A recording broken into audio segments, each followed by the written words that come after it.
একটা অন্ধ মানুষ জীবনে কি কি করতে পারে তা আপনার কল্পনার বাইরে। আমরা সাধারণত জেনে থাকি অন্ধ মানুষেরা ট্রেন কিংবা বাসে যেখানেই যাও সেখানে ভিক্ষা ছাড়া কোনো রাস্তা নেই, কিন্তু এই মানুষটা অন্ধ হয়েও টাটা এবং আম্বানির মতো বড় বিজনেসম্যান তৈরি হয়েছে।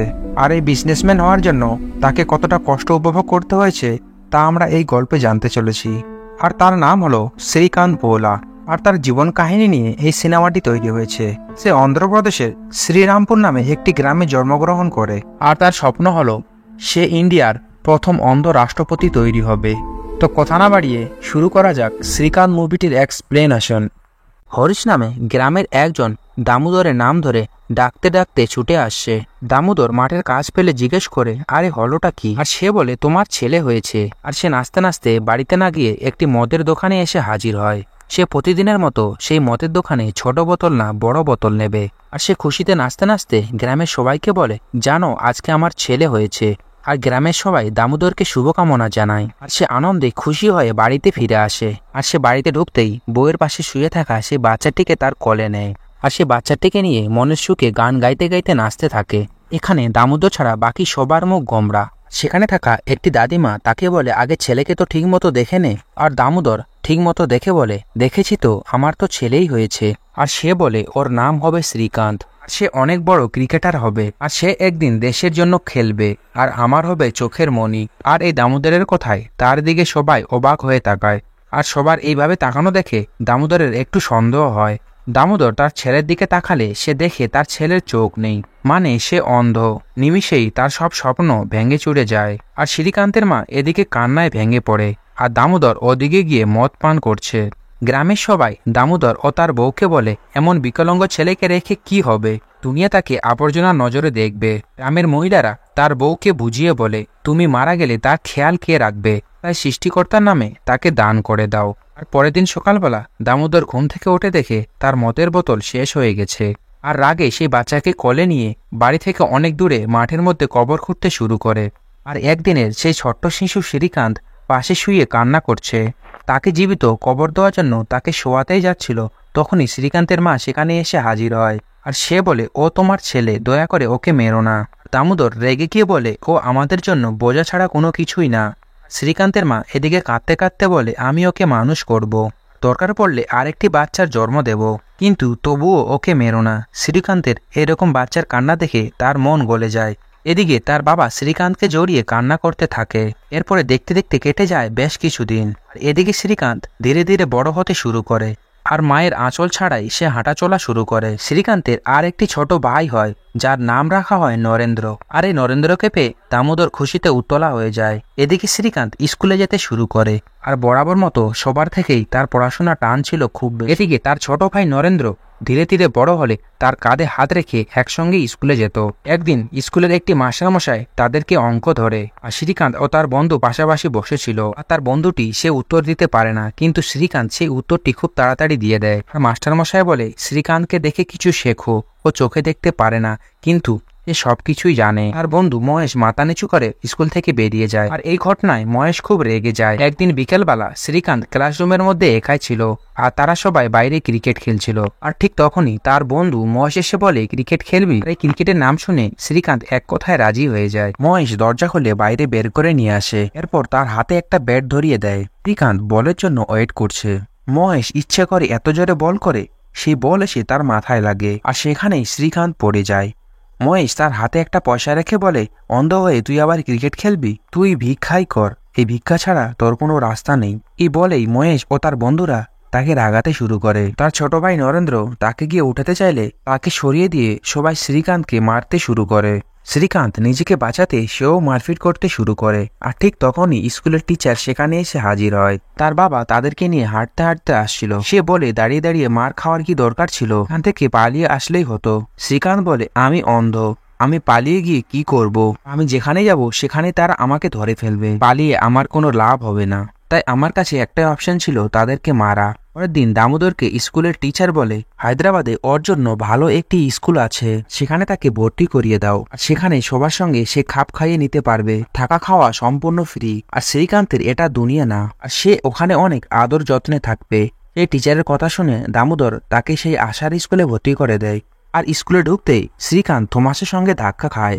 থমাস শ্রীকান্তকে ধরে বলে, তুমি স্কুলে কি নতুন ভর্তি হয়েছো? শ্রীকান্ত বলে, হ্যাঁ।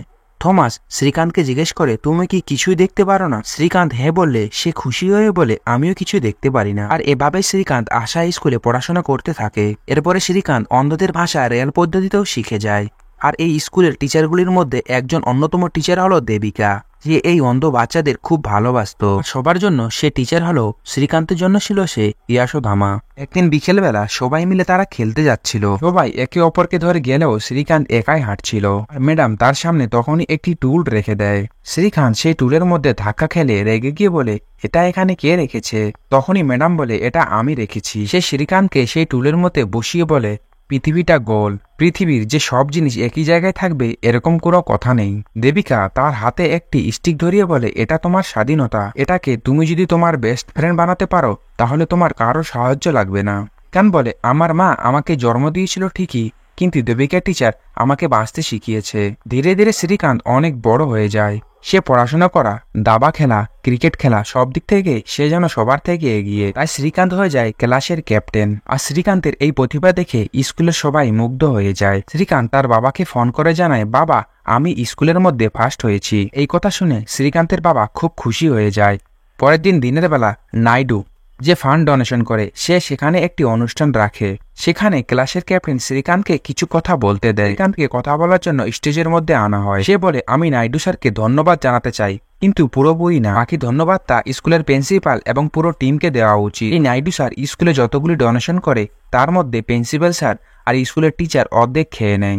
স্কুলে ভালো ভালো রান্না হয় ঠিকই, আমরা শুধু ডিম আর ভাতই পাই। আমরা অন্ধ হতে পারি, কিন্তু আমরা মাংসের গন্ধ পাই, কিন্তু সেটা খেতে পারি না। শ্রীকান্তের কথা শুনে প্রিন্সিপাল যে কি বলবে সেটা সে নিজেও বুঝতে পারে না। নাইডুকে সব সত্যি কথা বলে দেওয়ার কারণে শ্রীকান্তকে সেই রাতে স্কুল থেকে বের করে দেওয়া হয়। স্কুলের প্রিন্সিপাল বলে, তোকে যেন এই স্কুলের তীরসীমানায় না দেখি। শ্রীকান্ত কোনোমতো সেই স্টিক খুঁজে ব্যাগপত্র নিয়ে সেখান থেকে চলে যেতেই যাবে, প্রিন্সিপাল এসে তার কাছে সেই স্টিকটি কেড়ে নেন আর তাকে বলে এটা স্কুলের সম্পত্তি। বলেই সেই স্টিক নিয়ে ভিতরে চলে যায়। এই স্টিক ছাড়া শ্রীকান্ত ঠিকমতো হাঁটতেও পারছিল না। সে কোনোরকম নিজেকে সামলে সে দেবিকা টিচারকে কল করে। এই শ্রীকান্তকে দেখে একটি কুকুর হঠাৎ ভুকভুক করতে শুরু করে। ভয়ের কারণে শ্রীকান্ত রাস্তার মাঝখানে এসে হাজির হয়। তাই গাড়ি এসে ব্রেক করলে শ্রীকান্ত সেই গাড়ির সঙ্গে ধাক্কা খায়। এই গাড়িওয়ালা বেশ রেগে বলে, তুমি অন্ধ নাকি? এই গাড়িওয়ালা বের হয়ে দেখে শ্রীকান্ত আসলেই অন্ধ। শ্রীকান্তের হাতে কিছু টাকা ধরিয়ে বলে, তুমি কিছু খেয়ে নিও, আর বলে তুমি ভিক্ষা করা শিখে নাও। আর সেই লোকটি গাড়ি নিয়ে সেখান থেকে চলে যায়। শ্রীকান্ত তার ব্যাগ নিয়ে কোনো মতন রাস্তার ধারে এসে বসে। আর সেই ভিক্ষা করার কথাটা তার কানে এসে বারবার বাজছে। ঠিক তখনই দেবিকা টিচার সেই স্কুটি করে সেখানে আসে। দৌড়ে তার দিকে এগিয়ে যায়। শ্রীকান্ত সেই টিচারকে স্পর্শ করে বলে, আপনি এসেছেন? সে টিচারকে বলে, আমি ভিক্ষা করতে চাই না টিচার। দেবিকা বুঝে যায় শ্রীকান্ত অনেক ভয় পেয়ে গেছে। সে জোরে কান্না করছিল। সে তাকে সান্ত্বনা দেয় এবং স্কুটি করে তাকে বাড়িতে নিয়ে আসে। শ্রীকান্তের বাবা মাকে কল করে জানায় শ্রীকান্তকে স্কুল থেকে বের করে দেওয়া হয়েছে। আর বাবা বলে, শ্রীকান্তকে স্কুল থেকে বের করে দেওয়া হয়েছে, এখন তাহলে তার কি হবে? সেই টিচার বলে, এখন থেকে শ্রীকান্তের সব দায়িত্ব আমার, ও অন্য সব বাচ্চার মতোই পড়াশোনা করবে। শ্রীকান্তের নতুন জীবন। ক্লাসের সব সাবজেক্টের পড়া সেই ট্যাব রেকর্ডারের মধ্যে রেকর্ড করে রাখে। শ্রীকান্ত সেগুলো শুনে শুনে মুখস্থ করে। এভাবেই পড়ালেখা করে সে বোর্ড এক্সাম দেয়। শ্রীকান্তের হয়ে সেই বোর্ড এক্সামে তার খাতা লিখে দেয়। সে মুখে সব প্রশ্নের উত্তর বলে। শ্রীকান্ত 96% মার্ক নিয়ে স্কুলের বোর্ড এক্সাম পাশ করে। এরপরে শ্রীকান্ত আরবি নামান নামে একটি কলেজে ভর্তি হতে যায়।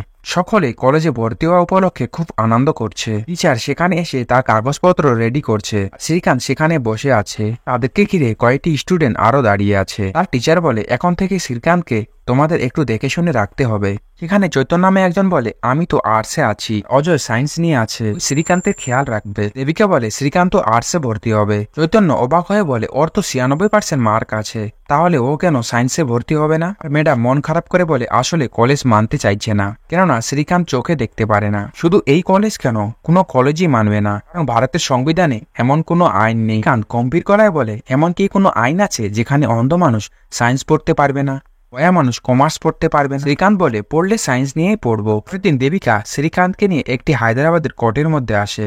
দেবিকা সেই উকিলকে বলে, শ্রীকান্ত চোখে দেখতে পারে না, কিন্তু সে সায়েন্স নিয়ে পড়বে। উকিল অবাক হয়ে বলে, তাহলে কলেজে না গিয়ে এখানে কি করছো?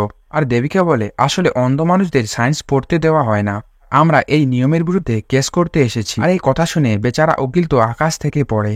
তবুও কি বা করার, এই কেসের জন্য তাকে অ্যাপ্লাই করতে হয়। কিছুদিন পর তাদের কেসের ডেট পড়ে। এদিকে শ্রীকান্তের উকিল, ওদিকে এক সরকারি উকিল। একটি সরকারি উকিল বলে, একটি অন্ধ মানুষ কি করে সায়েন্স পড়তে পারে? শুধুমাত্র তো ওনার একার জন্য নিয়ম বদলাতে পারি না। সেখানকার জজ তাকে জিজ্ঞেস করে, তুমি কেন সায়েন্স পড়তে চাও? শ্রীকান্তের উকিল বলে, শ্রীকান্ত বোর্ড এক্সামে 96% মার্ক পেয়েছে, তাই সে সায়েন্স নিতে চায়। শ্রীকান্ত সে বিচারককে বলে, আপনি বিচারক কেন হয়েছেন? বিচারক বেশ রেগে বলে, তুমি যদি কিছু বলতে চাও তাহলে আগে অনুমতি নেবে, তারপর বলবে। শ্রীকান্ত কিছুটা থেমে দাঁড়িয়ে বলে, স্যার, সায়েন্সে পড়ার জন্য একটা মিনিমাম মার্ক দরকার। আপনি সায়েন্স পড়তে চাইলে সেই মার্ক তুলবেন, কিন্তু আপনি বিচারক হতে চেয়েছিলেন। আমি ঠিক একইভাবে সায়েন্সে পড়তে চাই। ডিফেন্স উকিল তাকে টিটকারি করে বলে, আপনি নিশ্চয় নিউটনের নাম শুনেছেন। নিউটন গাছ থেকে একটি আপেল পড়তে দেখে গ্র্যাভিটি বা মহাকর্ষণ শক্তির আবিষ্কার করেছিল। যদি সে এই আপেলটি পড়তে না দেখতো তাহলে এই গ্র্যাভিটি বা মহাকর্ষণ শক্তির আবিষ্কারই হতো না। শ্রীকান্ত কিছুক্ষণ চুপ থাকে, পর সে স্টিকটা নিয়ে মাটিতে ফেলে দেয়। এরপর সবার উদ্দেশ্যে বলে, এই স্টিকটা মাটিতে পড়তে সবাই দেখেছে, এটা কত বেগে বা কত সময় নিয়ে পড়েছে এটা কেউ দেখিনি। স্টিকের ওজন 200 গ্রাম, মানে একটা আপেলের সমান। আপনি একটি ক্যালকুলেটর নিয়ে হিসাব করেন, গ্র্যাভিটি সব জায়গায় সমান, তাই এই স্টিকটা আমার চোখ বরাবর উপর থেকে নিচে পড়লে 1.72 মিটার থেকে নিচে পড়েছে। সময়ের সূত্র অনুযায়ী এই স্টিক পড়তে সময় লেগেছে 0.59 সেকেন্ড। এটা 5.72 মিটার পার সেকেন্ড বেগে নিচে পড়েছে। ডিফেন্স পক্ষের সরকারি উকিল একটি ক্যালকুলেটরে চেক করে, আর চেক করে দেখে শ্রীকান্ত এই কথাটি সত্যি বলেছে। শ্রীকান্ত বলে, নিউটন এমন ব্যক্তি না যে গাছ থেকে আপেল পড়া প্রথম দেখেছে, তবে মহাকর্ষণ শক্তি সম্পর্কে তিনি প্রথম বলেছেন, কারণ এই গ্র্যাভিটি চোখে দেখা যায় না, বরং অনুভব করতে হয়। উঠে দেখা সমস্ত ব্যক্তি তার এই প্রতিভা দেখে মুগ্ধ হয়ে যায়। বিচারক তার রায় শুনিয়ে বলে, শ্রীকান্ত যেই কলেজে ভর্তি হতে চায় সেই কলেজের প্রিন্সিপাল যেন আগামী 15 তারিখে কোর্টে এসে হাজির হয়। একদিন বিকেলবেলা শ্রীকান্ত ছাদের মধ্যে একাই বসেছিল। দেবিকা তার কাছে এসে তাকে একটি অডিও প্লেয়ার হাতে ধরিয়ে দেয়। শ্রীকান্ত বলে, এটা দিয়ে কি হবে? দেবিকা বলে, কেসের প্রায় 6 মাস হয়ে গেছে, কলেজে এতদিনে নিট টার্ম শুরু হয়ে গেছে, ফার্স্ট ইয়ারের ফিজিক্সের 3টে চ্যাপ্টার রয়েছে, আমরা কলেজে ভর্তি হতে পারি না পারি, পড়াশোনা থামানো যাবে না, জ্ঞান কখনো নষ্ট হয় না। আজ 15 অক্টোবর শ্রীকান্তের কেসের হিয়ারিং। এখানে কলেজের প্রিন্সিপাল মিস্টার শ্রীগিনী সেখানে হাজির হয়। শ্রীগিনী বিচারককে বলে, সায়েন্স অতটা সহজ নয় যতটা শ্রীকান্ত ভাবছে। একটা ফর্মুলা মুখস্থ করে সবাইকে ইমপ্রেস করা সহজ হতে পারে, একটা সিলেবাস কমপ্লিট করা শ্রীকান্তের পক্ষে সম্ভব না। শ্রীকান্ত বলে, আমার কাছে সবকিছু সম্ভব। প্রিন্সিপাল রেগে গিয়ে তার হাতে একটি বই ধরিয়ে বলে, তা ক্লাস 11-এর একটি বই, এই বইয়ের যে কোনো একটি পৃষ্ঠা আমাকে পড়িয়ে শোনাও। শ্রীকান্ত সে বইটিকে হাতে নিয়ে বলে, এটি একটি সাধারণ বই, এটা তার পক্ষে পড়া সম্ভব ছিল না। বিচারক অবাক হয়ে প্রিন্সিপালকে বলে, আপনি এটা কি করছেন? প্রিন্সিপাল বলে, সরি স্যার, কিন্তু একজন শিক্ষার জন্য আমরা পুরো সিস্টেমকে চেঞ্জ করতে পারি না। শ্রীকান্ত প্রিন্সিপালকে একটি রিয়েল বই বের করে দেয় আর বলে, এটা পড়ো। প্রিন্সিপাল বইটি হাতে নিয়ে হেসে বলে, এই বইটি আমি কি করে পড়বো? আর এটাও বলে, এখানে উপস্থিত কেউ পারবে না। এরপরে শ্রীকান্ত বলে, আমরা অন্ধরা যেমন আপনাদের বই পড়তে পারি না, তেমনি আপনারাও আমাদের বই পড়তে পারবেন না। আপনারা সিস্টেম বানিয়েছেন বলে আমাদেরকে বাধ্য করছেন, আর এই সিস্টেমটাকে যদি আমরা বানাতাম তাহলে আপনাদের এই বইটি পড়াতে বাধ্য করাতাম। আর আমি এসব চাই না, আমি শুধু আপনার সিস্টেমের একটি অংশ হতে চাই। এই কথায় প্রিন্সিপাল বলে, এতে আমাদের কলেজের রেজাল্ট খারাপ হয়ে যাবে। সেখানে থাকা দেবিকের টিচার বলে, শ্রীকান্তের থেকে অনেক নাম্বার কম পেয়ে আপনার কলেজে অনেক ছাত্র ভর্তি হয়েছে, বরং আপনার কলেজে পড়লে আপনার অনেক সুনাম বাড়বে, আরো বেশি বেশি ছাত্র আপনার কলেজে ভর্তি হবে। আর দেবীকে এটাও বলে, কোনটা ঠিক আর কোনটা ভুল সেটা দেখার জন্য চোখের প্রয়োজন পড়ে না, আর এই আইনের চোখ তো অন্ধ, তাই বলে কি আমরা আইনকে বিশ্বাস করি না?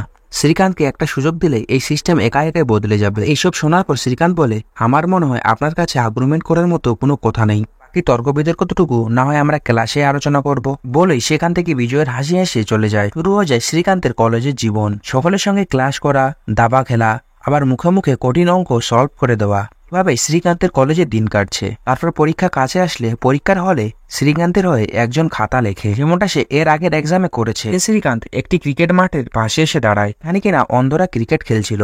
এদিকে শ্রীকান্ত দাঁড়িয়ে দাঁড়িয়ে ভাবে, সব ছেলেরাই একদিন না একদিন ক্রিকেটার হওয়ার স্বপ্ন দেখে। ছেলেকে ক্রিকেটার বানানোর স্বপ্ন তার বাবা দামোদর সেই ছোটবেলায় দেখেছিল। এই অনুযায়ী শ্রীকান্ত মাঠে ব্যাটিং করতে নেমে পড়ে। তাদের বলগুলো এক প্রকারের শব্দযুক্ত হয়। এই শব্দ শুনে তারা ব্যাট চালায় এবং সেখানে একটি চারও মেরে দেয়। সবাই অবাক হয়ে শ্রীকান্তকে কোলে নিয়ে আনন্দে নাচতে থাকে। পরের দিন তাদের কলেজে রেজাল্ট দেওয়া হয়। এখানে সে 98% নম্বর নিয়ে পাশ করে। দেবিকা তাকে নিয়ে সেই বিচারকের কাছে আসে, যার জন্য সে সায়েন্স পড়ার অনুমতি পেয়েছিল। দেবিকার মুখে শ্রীকান্তের রেজাল্ট শুনে বলে, আমি হয়তো সেদিন ভুল সিদ্ধান্ত নেইনি। তাদের কথার মাঝে বিচারকের কাছে একটি কল আসে। সেই কল আসতে বলে, লিড ইন্ডিয়ান মুভমেন্টে আর কোনো সিট নেই, তাই ভর্তি করানো একদম সম্ভব নয় বলেই রেগে কল কেটে দেয়। শ্রীকান্ত তাকে জিজ্ঞেস করে এই লিড ইন্ডিয়ান মুভমেন্টটা কি? বিচারক বলে রাষ্ট্রপতি ডক্টর এপিজে আব্দুল কালামের একটি উদ্যোগ। শ্রীকান্ত বলে এখানে ভর্তি হওয়া কি খুবই কঠিন? বিচারক আবার শ্রীকান্তকে লিড ইন্ডিয়ান মুভমেন্টে ভর্তি হওয়ার সুযোগ করে দেয়। ক্লাসে বড় হয়ে সবাই কি হতে চায় সেই বিষয়ে রাষ্ট্রপতিকে সবাই দাঁড়িয়ে দাঁড়িয়ে জানাচ্ছে। শ্রীকান্তের নাম্বার আসলে সে বলে আমি ইন্ডিয়ার প্রথম অন্ধ রাষ্ট্রপতি হতে চাই। আর সবাই শ্রীকান্তের এই কথা শুনে হাসতে থাকে। আর রাষ্ট্রপতি শ্রীকান্তের এই কনফিডেন্স দেখে একদম অবাক হয়ে যায়। তাকে নাম জিজ্ঞেস করলে সে বলে আমার নাম শ্রীকান্ত ভোলা। আর এই রাষ্ট্রপতি তাকে দেখে বলে তোমার আত্মবিশ্বাস দেখে মনে হচ্ছে তুমি তোমার সাফল্যের খুব কাছেই আছো, আর আমি তোমার উজ্জ্বল ভবিষ্যৎ দেখতে পাচ্ছি। আর এটাও বলে তুমি হবে ইন্ডিয়ার প্রথম অন্ধ রাষ্ট্রপতি। এই কথা শুনে সবাই হাততালি দেয়। এদিকে শ্রীকান্তের ভালো রেজাল্টের জন্য কলেজ থেকে তাকে সংবর্ধনা দেওয়া হয়। শ্রীকান্ত আমাদের কলেজের মুখ উজ্জ্বল করেছে। আর শ্রীকান্তকে কলেজে সায়েন্স পড়ানোর জন্য আমি কোর্টে গিয়ে অনেক লড়াই করেছি। এমন কথা শুনে শ্রীকান্তের রাগে গা জ্বলে যায়। শ্রীকান্তের রেগে যাওয়া দেখে দেবিকা পিছন দিক থেকে বলে থাক তোমাকে আর হিরো হতে হবে না, যা কিছুই বলুক। প্রিন্সিপাল শ্রীকান্তকে মেডেল পড়াতে আসলে সে বলে আমার এই দেবিকা ম্যাম আমাকে সায়েন্স পড়ার জন্য অনেক লড়াই করেছে, তাই আমি এটা ম্যামের হাত থেকেই পড়তে চাই। তারপর দেবিকার হাতে সে মেডেলটা তুলে দেয়। শ্রীকান্ত মুচকি হেসে বলে আমি আসলে প্রমাণ করতে চাচ্ছিলাম আমি হিরো হতে চাচ্ছি না, বরং আমি একজন হিরো। তারপরে কলেজ শেষ করে সে মুম্বাইয়ে চলে আসে। সে হায়দ্রাবাদে ভালো ক্রিকেট খেলার জন্য মুম্বাইয়ের অন্ধের ক্রিকেট টিমে পৌঁছে গেছে। এখানে থাকা তাদের কোচ সবাইকে উদ্দেশ্য করে বলে এখন তোমাদের সবাইকে ভালো করে প্র্যাকটিস করতে হবে, তোমাদের মধ্যে থেকেই ন্যাশনাল টিমের প্লেয়ার সিলেক্ট করা হবে। অনেকদিন প্র্যাকটিস করার পর ন্যাশনাল টিমে সিলেক্ট হওয়ার দিন চলে আসে। শ্রীকান্ত খুব সুন্দর খেলা খেলে সবারই মন জয় করে নেয় এবং সে ইন্ডিয়ার টিমে সিলেক্ট হয়ে যায়। সে বহুদিন পর গ্রামের সে বাবা মা ও তার ছোট ভাইয়ের সঙ্গে দেখা করতে যাচ্ছে। আর সে বাসের মধ্যে ট্রাভেল করছিল। তার ছোটবেলার বন্ধু মহেশ তাকে বলে তুমি সেই অন্ধ না? বলে আমাকে চিনতে পেরেছো? তার কথা শুনে গম্ভীর গলায় বলে তুমি মহেশ? মহেশ বলে যাক তুমি চিনতে পেরেছো। এটাও বলে তুমি এখন হায়দ্রাবাদের কোন রাস্তায় ভিক্ষা করো? ভিক্ষা করেও দেখছি বেশ তোমার বড়লোকি ভাব আছে। ব্যাগের মধ্যে কি টাকা ভর্তি করে নিয়ে এসেছো? তখনই টিকিট কাটার জন্য সেখানে খালাসি আসে। ইদারিং টিকিটের দাম বেড়ে গেছে। সে ভাড়ার জন্য 2 টাকা বাড়ি থেকে নিয়ে আসছিল। 1 টাকা বেড়ে যাওয়ায় টিকিটের দাম 3 টাকা হয়ে যায়। 1 টাকা তার কাছে ছিল না। বাস কন্ট্রাক্টর তাকে বলছিল এখনই বাস থেকে নেমে যাও। তখন শ্রীকান্ত তার পকেট থেকে 1 টাকা বের করে মহেশকে দেয়। এবার মনে মনে টিটকারির হাসি হাসে। দেখতে দেখতে তাদের গ্রাম চলে আসে। বাস থেকে নেমে সে তার বাবা মার কাছে আসে। দামোদরকে ডাক দিয়ে বলে দেখো কে এসেছে। সবাই দৌড়ে শ্রীকান্তের কাছে আসে। তার মা এতদিন পর তাকে দেখে খুব খুশি হয়ে যায়। তার বাবা তার কাছে এগিয়ে আসলে শ্রীকান্ত ব্যাগ থেকে একটি জার্সি বের করে দেয়। সে ইন্ডিয়ান জার্সিতে তার নাম লেখা ছিল। সে তার বাবাকে বলে বাবা আমি ইন্ডিয়ার হয়ে খেলবো। এই কথা শুনে দামোদর খুশিতে লাফাতে শুরু করে। দৌড়াতে দৌড়াতে সেই মদের দোকানে যায়। আর সেখানে আজও সে ছোট বোতল না বড় বোতল নেবে। সেদিনের মতো পুরো গ্রামবাসীকে নাচতে নাচতে বলে আমার ছেলে দেশের হয়ে খেলবে। এদিকে তার ছোট ভাই তার প্রশংসায় অনেক খুশি হয়। দামোদর তার ছেলেকে জার্সি পরিয়ে নাচাতে শুরু করে। এমনটা সে শ্রীকান্তের জন্মের সময় খুশিতে নেচেছিল। শ্রীকান্তের দিকে তাকিয়ে তার মায়ের চোখের মধ্যে জল চলে আসে। এভাবে বেশ কয়েকদিন কেটে যায়। শ্রীকান্ত একদিন মুম্বাইয়ে ক্রিকেট টিমের প্র্যাকটিস করছিল। ঠিক তখনই তার কাছে একটি কল আসে। না তাকে দেবিকা ম্যাডাম ফোন করেছে। তাকে বলে তোমার ক্রিকেট প্র্যাকটিস কেমন চলছে? বলে খুব ভালো চলছে। 3 মাস পর টুর্নামেন্ট খেলার জন্য নেদারল্যান্ডস যাব।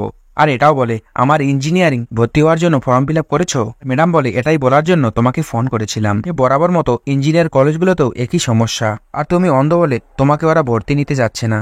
আমরা চাইলে কোর্ট থেকে পারমিশন নিয়ে আসতে পারি। শ্রীকান্ত কিছুক্ষণ চুপ করে থাকে। তারপরে বলে আমি পড়তে চাই, লড়তে চাই না। সারা জীবন কি এভাবে কোর্টে গিয়ে সুযোগ চাইবো? দেবিকা বলে তুমি চাইলে ভারতের বাইরেও চেষ্টা করতে পারো, মানে আমেরিকা, ইংল্যান্ড এইসব দেশে তুমি অ্যাপ্লাই করতে পারো। হয়তো পড়াশোনার জন্য অনেক টাকা পেতে পারো, কিন্তু এতে তোমার ক্রিকেট খেলা হবে না। শ্রীকান্ত বলে ইন্ডিয়া যদি আমার না হয় তাহলে আমি ইন্ডিয়ার হয়ে খেলে কি করব?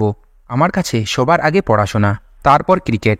আপনি আমার জন্য বিদেশের হয়ে অ্যাপ্লাই করে দিন। এরপর শ্রীকান্তের জন্য বড় বড় 4টি ইউনিভার্সিটি থেকে তার জন্য অফার আসে। শ্রীকান্ত ক্রিকেট ছেড়ে চলে আসতে গেলে তার কোচ বলে শ্রীকান্ত তোমাকে ইন্ডিয়ার প্রয়োজন। কিন্তু শ্রীকান্ত বলে না, ইন্ডিয়ার আমাকে প্রয়োজন নেই। সেই জার্সিটা কোচের হাতে ধরিয়ে দিয়ে আবার সে হায়দ্রাবাদে ফিরে আসে। ইউনিভার্সিটি থেকে শ্রীকান্তকে ভিডিও কল করে ইন্টারভিউ নেওয়া হয়। শ্রীকান্তকে বলে তুমি নর্মাল ছাত্রদের মধ্যে কি করে পড়াশোনা করবে? বলে যখন কেউ আমাকে বলে তুমি পারবে না, তখন আমি সেটা খুব ভালো করেই করি।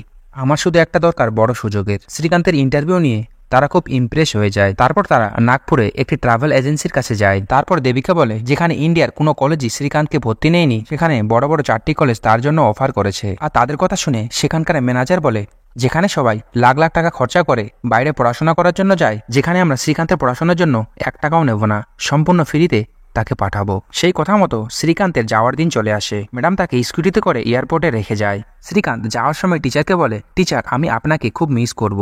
আর এদিকে তার টিচার ছলো ছলো চোখে বলে আমি তোমাকে একটুও মিস করব না। আমাকে আর কেউ টিচার টিচার বলে মাথা খাবে না। শ্রীকান্ত বলে, আপনি আমাকে বাঁচতে শিখিয়েছেন, তাই আমি ভালো করে জানি যে আপনার চোখে এখন জল। দেবিকা তার কথা শুনে সেখানে কান্না করতে শুরু করে, আর শ্রীকান্ত তখন ধীরে ধীরে এয়ারপোর্টের ভেতরে চলে যায়। সে কাউন্টারে এসে যখন তার পাসবুক দেখায়, সে বলে, আপনার সঙ্গে কেউ আসেনি? শ্রীকান্ত বলে, না, আমি একাই ট্রাভেল করছি। সেখানে থাকা মহিলাটি জানায়, আমরা তোমাকে একাই ট্রাভেল করতে দিতে পারি না, এটা এয়ারলাইন্সের গাইডলাইনের বাইরে। শ্রীকান্ত বলে, আমি ইউএস এর টপ ইউনিভার্সিটিতে চান্স পেয়েছি, আর আমার সেখানে যাওয়াটা খুব জরুরি। তার কথা শুনে সেখানকার প্রেজেন্টিং অফিসার তার কাছে এসে হাজির হয়, কিন্তু সে অফিসারও তাকে একই কথা বলে।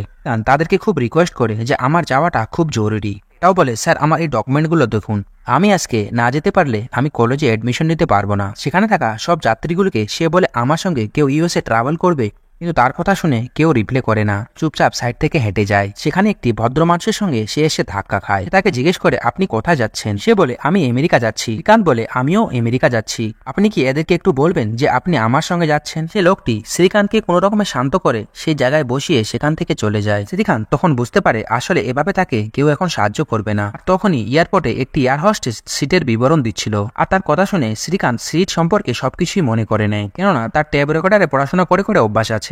যেখানে সে বসেছিল সেখানকার সিটগুলোকে হাত দিয়ে নাড়তে থাকে, আর জাহাজে থাকা সেই সিটের সঙ্গে সে বিবরণ করে। এরপর সেখানে থাকা সমস্ত মানুষকে সে জোরে জোরে ডাকতে থাকে। প্লেনে থাকা সেই সিটগুলোকে কল্পনা করে তার নিজের সিটে গিয়ে বসে যায়। এমনকি এয়ার হোস্টেসকে কিভাবে ডাকতে হবে সেই প্রস্তুতিও সেখানে দেখিয়ে দেয়। সেখানে থাকা মানুষগুলো আর সে প্রেজেন্টিং অফিসার এইসব দেখেও অবাক হয়ে যায়।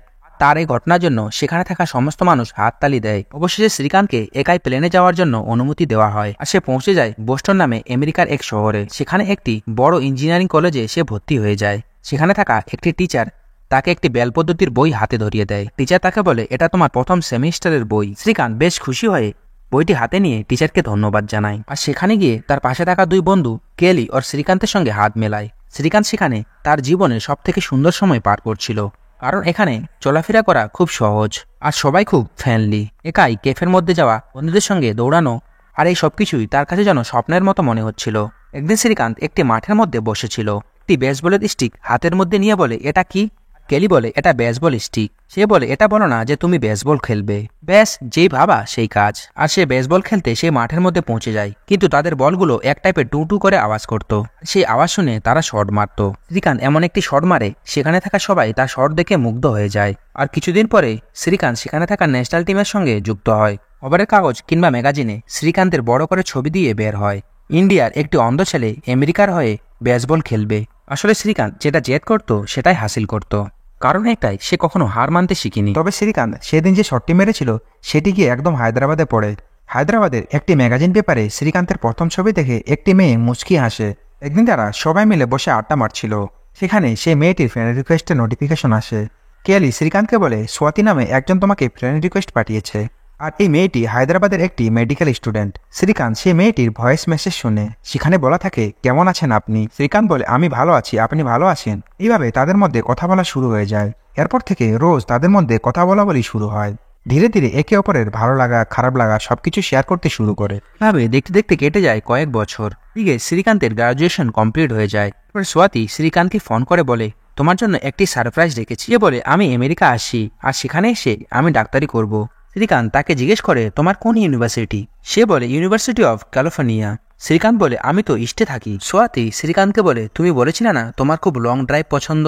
পরের দিনই স্বাতি আমেরিকা চলে আসে, আর শ্রীকান্তকে লং ড্রাইভে নিয়ে যাবে বলে তার বাসার সামনে এসে দাঁড়ায়। শ্রীকান্ত তার বন্ধুদের সঙ্গে নিচে নামছিল, আর তার বন্ধুদের জিজ্ঞেস করছিল, মেয়েটা দেখতে কিরকম? তারা বলে, দেখতে খুব সুন্দর। তারপর স্বাতি শ্রীকান্তকে নিয়ে সে গাড়িতে বসে। তারপরে শুরু হয় তাদের এক নতুন জার্নি, আর শ্রীকান্ত এই লং জার্নি খুব এনজয় করে, কারণ তার সঙ্গে এখন তার ভালোবাসার মানুষ আছে। আর তারা লং ড্রাইভ সেরে যখন বাড়িতে ফিরছিল, তখন শ্রীকান্তকে সেই দেবিকা ম্যাডাম ফোন করে। তাকে ফোন করে গ্রাজুয়েশন কমপ্লিট হওয়ার জন্য শুভকামনা দেয়।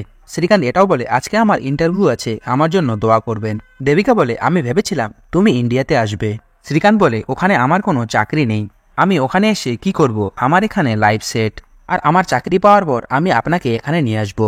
আর এই কথা শোনার পর দেবিকা ও স্বাতির দুজনেরই মন খারাপ হয়ে যায়। স্বাতি তার গাড়ি থেকে ব্যাগ নামিয়ে তাকে বলে, আমার মনে হয় তোমাকে ইন্ডিয়ায় ফেরত যাওয়া উচিত, কারণ তুমি অনেকেরই অনুপ্রেরণা, আর এখানে তোমাকে কেউ চেনে না। তুমি যেগুলো করেছো, আর এগুলো যদি কোনো অন্ধ মানুষের জন্য করো, তাদের জীবন বদলে যাবে। শ্রীকান্ত বলে, আমি এত মহান হতে চাই না। সোয়াতি তাকে বলে, তুমি না প্রেসিডেন্ট হতে চেয়েছিলে, তুমি সায়েন্স নিয়ে পড়ার জন্য লড়াই করেছো, আর এই তোমার জন্যই আজ সব অন্ধরা সায়েন্স নিয়ে পড়তে পারছে, আর তুমি সব অন্ধদের রাস্তা খুলে দিয়েছো।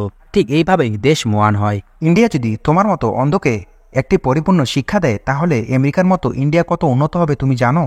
কিন্তু শ্রীকান্ত বলে, এসব করবে কে? শ্রীকান্ত বলে, সিস্টেমের সঙ্গে লড়াই করে কোনো লাভ নেই। সোয়াতি মন খারাপ করে বলে, এটা হবে ইন্ডিয়ার হার আর আমেরিকার অর্জন।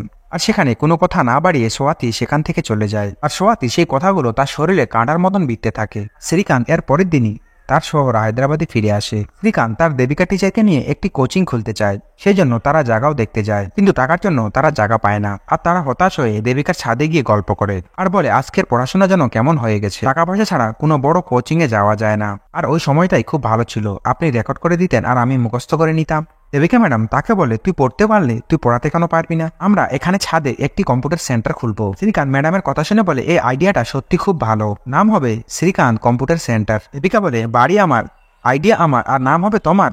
শ্রীকান্ত হেসে বলে, আইডিয়া তো আমার, আমি তো আগেই বলেছি যে কিছু করব।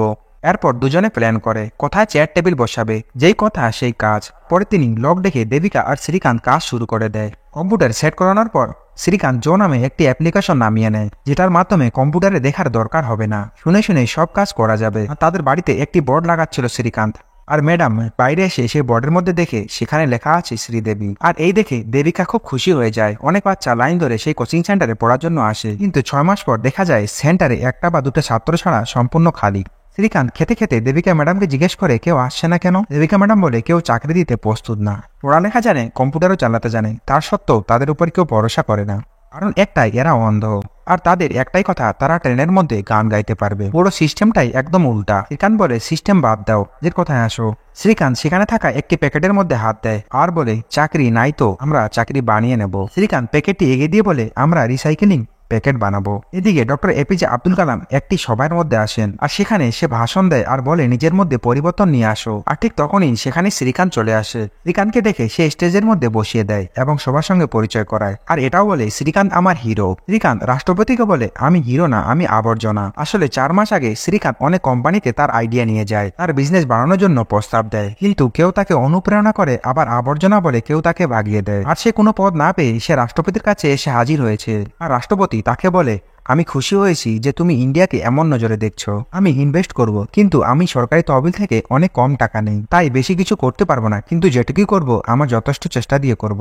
সবসময় একটা কথা মাথায় রাখবে, বি বোল্ড, ভালো হবে এবং ভালো করবে, তাহলে দেখবে ভালো মানুষ তোমার পাশেই থাকবে। রাষ্ট্রপতি তাকে শুভকামনা দিয়ে সেখান থেকে চলে যায়। সে ইনভেস্টমেন্টের জন্য রবি নামে একটি লোকের কাছে আসে। রবি শ্রীকান্তের সঙ্গে হাত বাড়িয়ে হ্যান্ডশেক করলে শ্রীকান্ত খুব খুশি হয়। রবি কারণ জিজ্ঞেস করলে মানুষ চিন্তায় পড়ে যায় আমার সাথে কিভাবে পরিচিত হবে, আর আমি সবসময় আগেই হাত বাড়াই, কিন্তু আপনি এখানে আগে থেকে হাত বাড়ালেন, এই বিষয়টা আমাকে খুব ভালো লাগলো। এরপরে শ্রীকান্ত রবিকে তার আইডিয়াটি বলে, আমি ভেবেছিলাম তুমি একটি নতুন কোনো আইডিয়া নিয়ে আসবে, আর মিস্টার হেকড়ে আমাকে একটি নতুন আইডিয়া দিয়েছে যে আমরা ইলেকট্রিক গাড়িতে ইনভেস্ট করব। শ্রীকান্ত বলে, ব্যাটারি? রবি জিজ্ঞেস করে, মানে? শ্রীকান্ত বলে, 5 বছর পর যখন ব্যাটারিটি খারাপ হয়ে যাবে তখন সেটা কি করবে? রবি বলে, ড্যাম করে দেবো। শ্রীকান্ত বলে, কেমিক্যাল যুক্ত এমন ব্যাটারি ড্যাম করলে পরিবেশের জন্য খুব খারাপ হবে, যা এই পরিবেশে ছড়িয়ে এই প্রকৃতিকে নষ্ট করবে। আর আপনি জানেন আমার এই প্রজেক্টে একটি ভালো মানুষ ইনভেস্ট করেছে, সে বলে doctor APJ Abdul Kalam. Srikanta check বার করে তাকে বলে সে 25 লাখ টাকা দিয়েছে। রবি তাকে বলে, আমরা একটা ফ্যাক্টরি দেখেছি যেখানে আমরা কম দামে পেয়ে যাব। তারপর শ্রীকান্ত আর রবি মিলে সেই ফ্যাক্টরিতে দেখতে আসে, আর রবি বলে, এটা তো ময়লার স্তূপ। আর শ্রীকান্ত বলে, এখান থেকে আমরা সোনা বের করব। শ্রীকান্তের এমন চিন্তা ভাবনা দেখে রবি খুব ইমপ্রেস হয়ে যায়। ফিরে আসার সময় রবি শ্রীকান্তকে বলে, বেকারদের চাকরি দেওয়া তো খুব ভালো একটা কথা। আপনি জানেন এই প্যাকেজিং বিজনেস ইন্ডিয়াতে কত দ্রুত বাড়ছে? আমেরিকার টিক্সি এবং সলো কোম্পানি কত মুনাফা করছে, ইন্ডিয়া সেই তুলনায় খুব কম প্রফিট করছে। আমি আমার কোম্পানিকে টিক্সি এবং সলোর মতো বানাতে চাই, ইন্ডিয়াকে পুরো মার্কেটে রাজত্ব করাতে চাই। আমি কোনো এনজিও খুলতে চাইছি না যেখানে আমাদের মতো প্রতিবন্ধী মানুষকে সাহায্য করা হয়। আমি এই কোম্পানিতে অন্ধ এবং বয়া মানুষকে যোগ্য বানিয়ে ছাড়বো, আর এভাবেই তো সবার চিন্তা ভাবনা বদলাবে, কারণ এটাই ব্যবসা। রবি জিজ্ঞেস করে, তো কত টাকা চিন্তা করেছ? শ্রীকান্ত বলে, 8 কোটি। রবি হতাশ হয়ে সেখানে গাড়িটি থামিয়ে দেয়। সেখানে একটি অন্ধ ভিক্ষুক তাদের কাছে ভিক্ষা চাইতে আসে। সেই টাকা দিয়ে ভিক্ষুকদের বলে, আমি আপনাদের চাকরি দেব, কাল আমার ফ্যাক্টরিতে চলে আসবেন। তার স্বপ্ন সত্যি হয়, কোম্পানির নাম রাখা হয় বোল্ড। শ্রীকান্ত তার বাবা মাকে দিয়ে এই কোম্পানি উদ্বোধন করে। কোম্পানিতে অনেক অন্ধকে চাকরি দেয়। একদিন শ্রীকান্ত ফোনে কথা বলছিল। শ্রীকান্ত জোরে করে চিৎকার করে ওঠে, রবি আর দেবিকা ম্যাডামের নাম ধরে ডাকে। সে বলে, আমরা প্রথম অর্ডার পেয়ে গেছি। কথা শুনে সবাই আনন্দে নাচছিল, সবকিছু ভালো চলছিল। হঠাৎ করে তাদের কোম্পানি থেকে সমস্ত লাইট ধীরে ধীরে বন্ধ হয়ে যায়। মানে সেখানে দেখে কোনো লাইট নেই। বিদ্যুতের লোক তাদেরকে এসে একটি বিল ধরিয়ে দেয়। বিল দিয়ে বলে, গত 2 বছর ধরে এই ফ্যাক্টরিতে বিল জমা করা হয়নি, যার কারণে 20 লাখ বিল জমে গেছে। কিন্তু দেবিকা বলে, আমরা তো ব্যবহারই করিনি, তাহলে আমরা কেন দেব? লোকটা বলে, এই ফ্যাক্টরি এখন আপনাদের নামে, এই জন্য এই ফ্যাক্টরি কেনার আগে আপনাদের ভালো করে খোঁজ নেওয়া উচিত ছিল। তাই আপনাদেরকে এই বিল পরিশোধ করতে হবে, না হলে এই ফ্যাক্টরি সিল করতে হবে। পরের দিনই রবি সেই ইলেকট্রিক অফিসে আসে একটা অফিসারের সঙ্গে কথা বলে। রবি তাকে বলে, একবার ফ্যাক্টরি শুরু হলে আমরা ধীরে ধীরে এই বিল শোধ করে দেব। শ্রীকান্ত বলে, এই ফ্যাক্টরি বন্ধ হয়ে গেলে আপনারা তো বিল পাবে না। কিন্তু অফিসার তাকে বলে, সবার জন্য সমান আইন। ঠিক তখনই একটি পিয়ন সেখানে চা নিয়ে আসে, আর এই শ্রীকান্তকে দেখে হাত জোর করে প্রণাম করে। অফিসার তাকে জিজ্ঞেস করে, তুমি তাকে চেনো? আপনি খুব খুশি হয়েছিলেন না আমার ছেলে সায়েন্সে পড়ে? আর এই লোকটার জন্য আমার ছেলের এই স্বপ্নটা সার্থক হয়েছে। আর সেই পিয়নটি শ্রীকান্তকে বলে, আপনি কোর্টে জিতে অনেক অন্ধ মানুষের উপকার করেছেন, আর এখন সব প্রতিবন্ধীরা সায়েন্স নিয়ে পড়তে পারছে। শ্রীকান্ত বলে, আমি কোনো কিছুই করিনি, আপনার ছেলে ওই যোগ্যতায় ওখানে জায়গা পেয়েছে। পিয়ন বলে, রাস্তা তো আপনি দেখিয়েছেন, আপনি জানেন না আপনি কত বড় ভালো কাজ করেছেন। এরপরে শ্রীকান্ত আর রবি সেখান থেকে চলে যাচ্ছিল। শ্রীকান্তের মহৎ কাজের কথা চিন্তা করে অফিসার তাকে ডাক দেয়। সে বলে, আমি বিদ্যুৎ কানেকশন এখন দিয়ে দিচ্ছি, কিন্তু আপনারা বিলটি ধীরে ধীরে শোধ করে দেবেন। আর যেহেতু দোষটা আপনাদের না, ওই জন্য যাতে আপনাদের অতিরিক্ত টাকা না দিতে হয় তার জন্য আমি দেখছি। এই কথা শুনে রবি আর শ্রীকান্ত অনেক খুশি হয় এবং সেখান থেকে চলে যায়। এদিকে শ্রীকান্ত আবার উদ্যমে তার ফ্যাক্টরির কাজ শুরু করে। এভাবেই তার ব্যবসার সে সফলতা পেতে শুরু করে। 1 বছরের মধ্যে সে ওই বিদ্যুৎ বিল পরিশোধ করে দেয়। সে একের পর এক বড় বড় অর্ডার ডেলিভারি করতে শুরু করে। আজ 1 বছর হয়ে গেছে। শ্রীকান্ত তার বিশ্বাসকে সঠিক প্রমাণ করেছে, আর তার এতটা বিশ্বাস জন্মেছে সে এখন বিশ্বাস করে সে এখন সবকিছুই করতে পারবে। 1 বছর পুরান হওয়ার কারণে কোম্পানিতে একটি অনুষ্ঠান হয়। এখানে অনেক সাংবাদিক আসে। দেবিকা ম্যাডাম বলে, আমরা কখনো হারতে পারি না, আমরা কখনো ফ্রড করিনি। শ্রীকান্ত এই কোম্পানির মালিক হয়ে সে কেবলমাত্র 8,000 টাকা বেতন নেয়। আর কথা শেষ করার আগে মিডিয়া রবির দিকে মাইকটি দেয়। মিডিয়া তাকে ধন্যবাদ জানায়, কেননা আপনি একটি অন্ধলোকের ওপর এত টাকা ইনভেস্ট করেছেন। আপনি না থাকলে তো শ্রীকান্ত কিছুই করতে পারতো না, আর ও হয়তো ধাক্কা খেয়ে বেড়াতো। আর আসল হিরো হলেন তো আপনি। আর এই কথা শুনে শ্রীকান্তের মনে মনে খুব রাগ হয়। এত কষ্ট পরিশ্রম করলো শ্রীকান্ত, আর নাম হলো রবির। থ্যাংক ইউ বলে কিছু বলার আগে সে দেখে তার ছেলে মেশিনে উঠছে, আর সে তাকে সেখানে নামাতে চলে যায়। তখন শ্রীকান্ত মিডিয়াকে বলে, কোম্পানির 80% লোক অন্ধ বা প্রতিবন্ধী, এটা আমার আইডিয়া। আর মিডিয়া তখন তাকে বলে, আসলে আপনি মহান। আর সেখানে কিছুক্ষণ পর তার ছোটবেলার বন্ধু মহেশ আসে। মহেশ তাকে বলে, আমার চাকরি চলে গেছে, আর আমার একটা চাকরির খুব দরকার। সে বলে, আমি যা কিছু হয়েছি এর জন্য। মহেশ বলতো, অন্ধ মানুষ শুধু ভিক্ষাই করতে পারে, এই মহেশ না থাকলে আমি এত বড় হতে পারতাম না। শ্রীকান্তের এমন কথায় মহেশ খুব লজ্জা পায়, কিন্তু সবাইকে দেখানোর জন্য মহেশ হাসতে থাকে।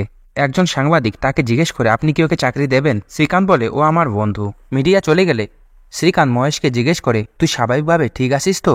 মহেশ বলে, হ্যাঁ, আমি যে কোনো কাজ করে দেব।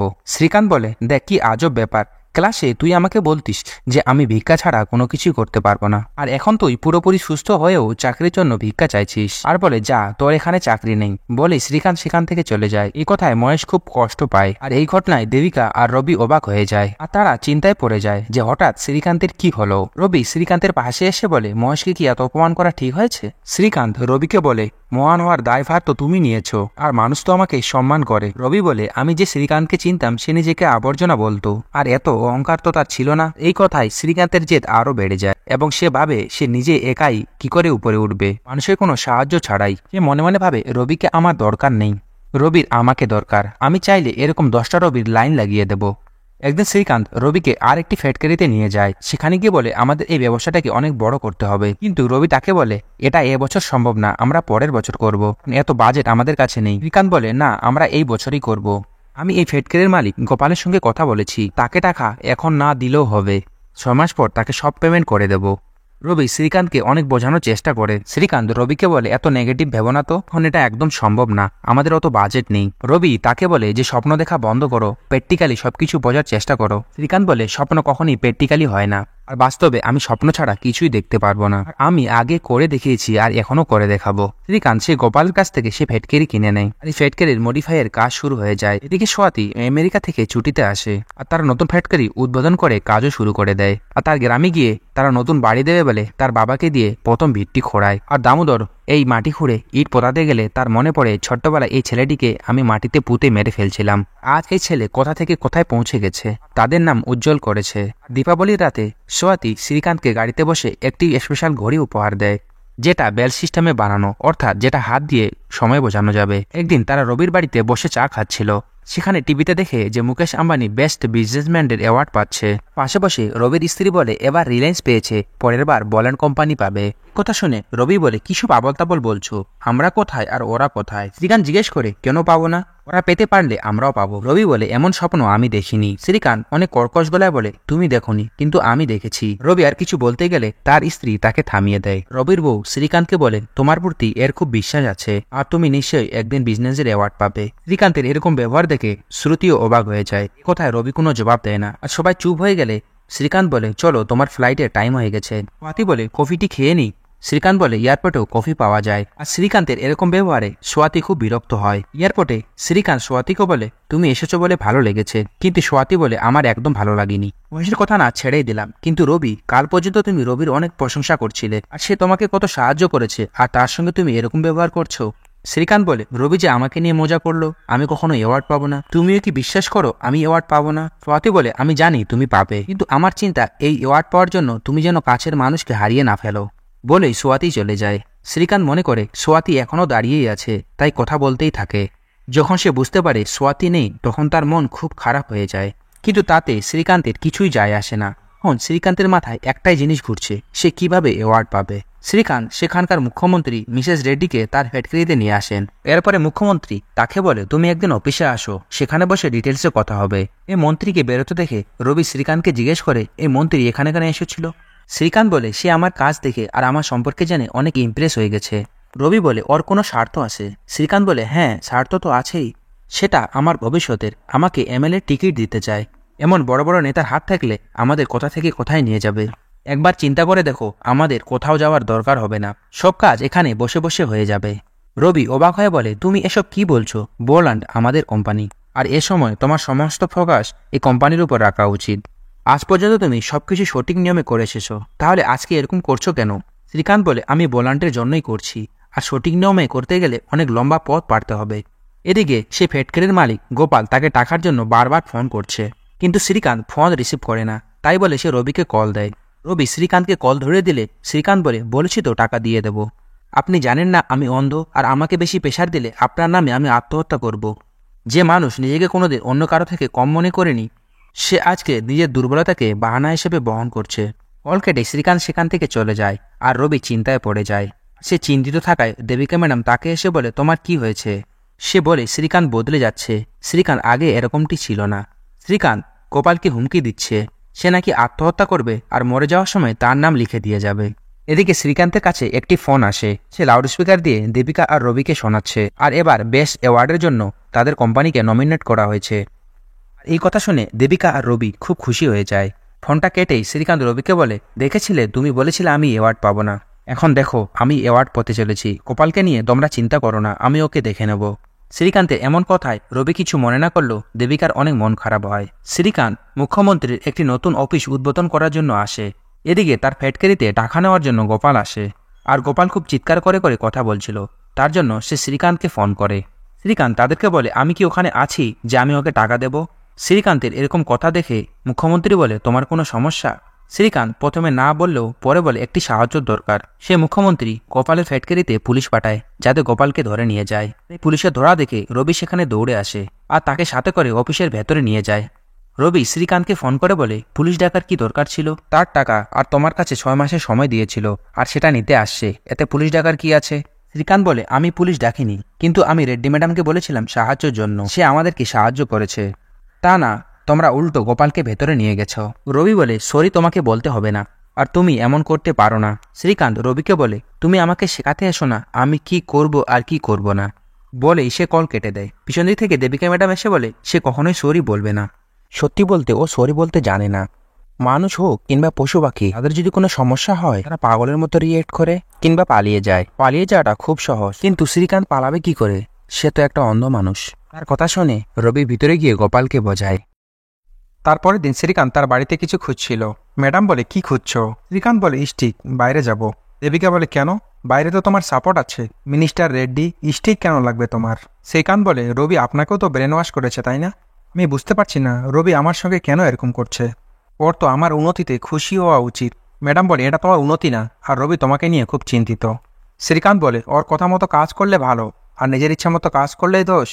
জানো আজকে পুরো দুনিয়া শ্রীকান্তকে নিয়ে বাহাবা দেয়। রেড্ডি ম্যাডাম কেন বাছাই করলো আমাকে? কারণ আমি ভালো কাজ করছি, আমি সবাইকে নিয়ে চিন্তা করছি। ম্যাডাম বলে, সবাইকে নিয়ে চিন্তা করছো ঠিকই, কিন্তু রবি শুধু তোমাকে নিয়েই চিন্তা করে। আর আমি বলিনি আমাকে নিয়ে কেউ চিন্তা করুক। আজকের পর থেকে আমাকে নিয়ে যেন কেউ চিন্তা না করে, না আপনার না রবির। আমি নিজেকে সামলে নেব। ম্যাডাম তার কথা শুনে স্টিকটি হাতে ধরিয়ে দিয়ে চলে যায়।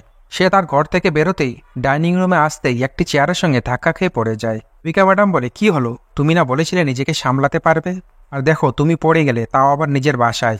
দেবিকা ম্যাডাম শ্রীকান্তকে উঠিয়ে বলে, দেখো আজ তুমি উঠে দাঁড়ালে, যেদিন তুমি নিজের চোখে নিজেই পড়ে যাবে সেদিন তোমার কি হবে? আমি তোমাকে স্টিক দিয়েছি স্বাধীন হওয়ার জন্য, কিন্তু তুমি তো সাপোর্ট খুঁজে বেড়াচ্ছ।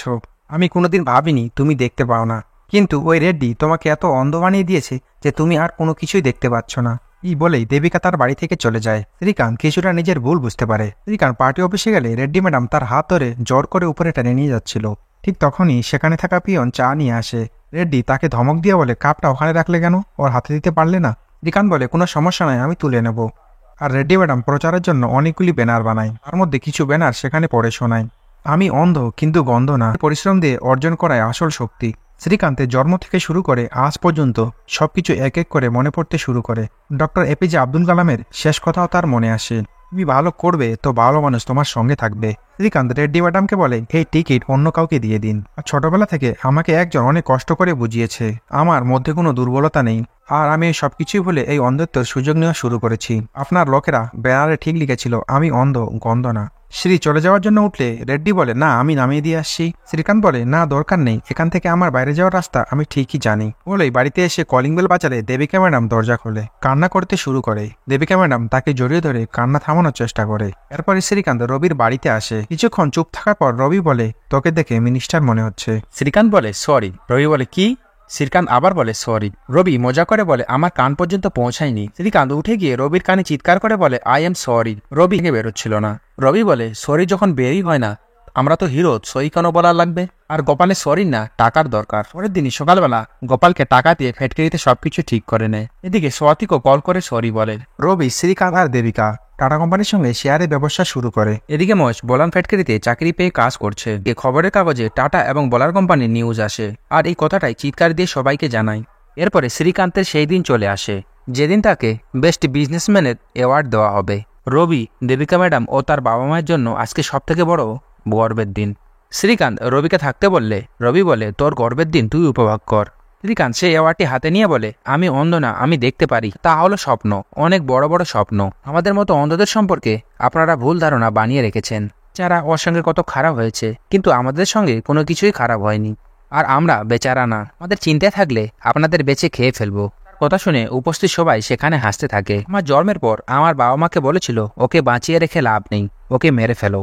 আমার বাবা মা যদি গ্রামের মানুষের কথা শুনতো, তাহলে এমনটি আমার সঙ্গেই হতো, যা হাজার মানুষের সঙ্গে হয়। না হলে এই শ্রীকান্ত ভোলা আজকে জন্মাতো না। বাবা মাকে ধন্যবাদ দিয়ে বলে, দেবিকা টিচার আমাকে অনেক সাপোর্ট করেছে। যখন আমাকে রাস্তায় ফেলে দেওয়া হয়েছিল, তখন সে তার বাড়িতে নিয়ে যায়, আমাকে খাওয়ায় পড়ায়, চলতে না বরং আমাকে বাঁচাতে শিখিয়েছে, আর আমাকে উড়তে শিখিয়েছে। উঠতে উঠতে আমি একদম আমেরিকায় গিয়ে পৌঁছাই। আমার বড় ভাই রবি, যে আমার সাফল্যে কখনো ভাগ চায়নি। শ্রীকান্ত বলে, ও ভাগ করতে জানেই না, আর আপনারা তো দেখলেন একটু আগেই আমাকে স্টেজে রেখে চলে গেছে।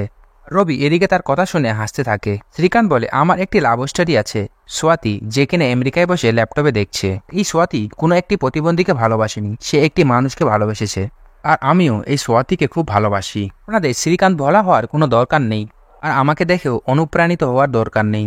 আর যদি কিছু করতে হয়, তাহলে আপনারা রবি, দেবিকা বা স্বাতি হন, তাহলে দেখবেন আমার মতো কত ভোলা এই সমাজে উঠে আসবে। শ্রীকান্ত বলে, আমি অনেক আগে একটি লাইন পড়েছিলাম, আমাদের দেশে 2% লোক অন্ধ, 98% মানুষ চোখে দেখতে পায়।